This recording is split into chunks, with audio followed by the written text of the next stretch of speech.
Let's go back in time, just for a minute, and try to access one of the brightest and, paradoxically, most toxic memories of your childhood. Try to remember when you were in middle school, around 5th or 6th grade. You were that kid who didn't need to open a notebook at home to study. You paid minimal attention in class, finished the math test in 15 minutes, handed in your paper before everyone else, and got a perfect 10 with an ease that was almost irritating to your classmates. Do you remember the sparkle in your parents' and teachers' eyes? Do you remember how they swelled with pride at family gatherings, saying, "Wow, he's so smart, he learns everything so quickly. He has infinite potential, a bright future ahead of him. He'll be whatever he wants to be when he grows up." You were the little genius of the house, the unquestionable promise of success, the famous child prodigy. But then, time passed. The easy school life, full of perfect answers and gold stars, ended. You crashed head-on into the reinforced concrete wall called adult life. And today, the stark reality you face in the mirror is brutally different from that grand promise. You look at your computer screen now, with 40 tabs open of incredible projects, and feel a physical and overwhelming inability to start or finish a simple task. Your professional life is stalled. You drown in a glass of water over any criticism at work. You procrastinate until the last possible millisecond and live in a state of chronic exhaustion, racing against the clock. And the cruelest blow of all, the one that keeps you awake at night, is logging onto social media on a Tuesday night and seeing that classmate of yours, that guy who sat at the back of the class, who barely got a 6, who failed every single year, starting companies, passing incredibly difficult exams, prospering and conquering the world. Meanwhile, you, the genius of the class, are stuck on the couch, feeling like the biggest and most shameful intellectual fraud that ever walked the face of the earth. If you carry this unbearable pain of looking at your own life and seeing only a graveyard of unfulfilled promises, I bet your own inner voice and internet gurus are tearing you down every day. They point the finger in your face and spit out that school life was easy, real life is hard, that you lacked discipline, and that you simply became a lazy and spoiled adult. The toxic advice is always the same. Wake up early, take a cold shower, and rescue your inner genius. But let me take this narrative of laziness, tear it in half, and tell you a clinical, scientific, and profoundly liberating truth that will lift a grand piano off your back today. Your paralysis is not laziness, and you haven't become 1 millimeter less intelligent over the years. The label of genius that was stuck to your forehead in childhood was by far the worst psychological trap they could have set for your brain. Today, we're going to perform a surgical autopsy together on the mind of the former child prodigy. I'm going to prove to you, through behavioral psychology, why your classmate who used to get 6s far surpassed you in life, and how you can finally break free from this destructive paralysis, not by trying to be perfect, but by having the rebellious courage to be utterly mediocre. So take a deep breath, take the weight of the world and your family's expectations off your shoulders now. Forgive yourself for a few minutes, and come with me. To understand why your engine is seized up and you can't get into first gear in adult life, we need to delve into the science of toxic praise. Neuroscience and developmental psychology, through brilliant researchers like Carol Dweck from Stanford University, have discovered something fascinating about our mindset. Your childhood operating system, unfortunately, was programmed entirely in what she calls a fixed mindset. When adults applauded you, saying, "Wow, you're a genius, you were born with a special gift," they genuinely thought they were building your self-esteem. But in reality, they were building a bulletproof glass cage around you.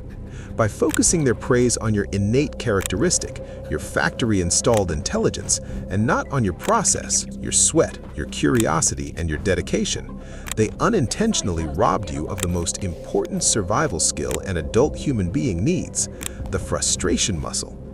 Think about it logically. Since you never had to break a sweat to get a perfect score, your childlike brain made a quick and dangerous calculation. Effort is proof of stupidity. Those who are truly intelligent don't need to try very hard. And the obscure conclusion of this equation is what destroys you today. If one day I have to make a great effort, cry, or ask for help to understand something, it means the magic is over. It means I'm stupid. Effort is the ultimate proof of my failure. At school, the answer simply sprang into his head. Success was his natural state. Meanwhile, his classmate at the back of the class, the one who got sixes and had to repeat the year, was getting beaten down by life every day. He had to sit in his chair, cry over his notebook, try again, recalibrate his course, deal with the humiliation of failing, and swallow his pride to learn to ask for help. Do you know what he was doing? He was building resilience. He was learning to tolerate the colossal discomfort of being an incompetent beginner. And then comes adulthood, an open and chaotic sea where nobody cares about your IQ and where absolutely everything requires sweat, slow learning curves, rejections, and perseverance. When the first serious obstacle of the real world appeared before you, a difficult project, a layoff, a business that didn't work out in the first week, your top-performing colleague already had a doctorate in getting hit and keeping going. He felt the punch, wiped the blood from his mouth, and went for the second round. But you? You were a crystal glass that had never fallen to the ground. At the first stumble that your natural talent couldn't immediately resolve in 15 minutes, you shattered into 1,000 pieces. The shame of no longer being the best in the class completely paralyzed you. And I know, with all my heart, how terrifying, lonely, and suffocating it is to live under the gigantic shadow of that potential everyone swore you had. I know how exhausting it is to have to prove your worth with every tiny decision and to physically be terrified of taking the first step for fear of not being excellent right away. And since your brain, at this very moment, desperately needs a space free from unrealistic expectations, where you have the sacred permission to make mistakes and not be perfect, I have a crucial invitation for you. Transform this channel into the only place on the internet where you don't need to be a genius, and click the subscribe button right now. Do you know why you should delegate this attitude to yourself now by pressing that button and joining our tribe of exhausted minds? Because your entire life has been based on the punitive premise of having to get a perfect score to be accepted and loved. Here, I don't care about your grade. By signing up, you sign a liberating psychological contract, sending a direct biological command to your amygdala saying, "That's it. I've found a safe haven, a laboratory where psychology doesn't demand excellence from me, but self-compassion. Let me carry the heavy clipboard of reading, analyzing, and decoding complex studies of human behavior. Your only function here is to exist. Press that button, accept that your mind is a mess, and focus only on taking the next small step, without the invisible audience that always judged you. Have you closed this peace agreement with yourself? Excellent, because now we are going to confront your most painful defense mechanism, the mathematics of voluntary stagnation and the museum of potential. Why is it that when you have that brilliant idea for a business, a book, or a career change, you buy new notebooks, plan every single detail in your head, but when the time comes to execute it, you procrastinate, put it off, watch a series, decide to clean the whole house, and end up doing absolutely nothing? Why does procrastination attract you like a magnet? The answer is cruel to his pride, but it's the key to his cell. The ex-prodigy's chronic procrastination isn't a character flaw or a time management problem. It's an extremely sophisticated defense mechanism of his crystal ego. Think about the concept of potential. Potential isn't a Medal of Honor on your chest. Potential is an imaginary museum of wonderful things that don't exist in real life. As long as you don't take your perfect ideas out of your head and put them into the chaotic physical world, they remain untouched, pure, and brilliant. If you sit down today, work hard on a project for 6 months straight, sweat your way through it, put yourself out there in the real world, and ultimately the project fails, what biological message do you receive?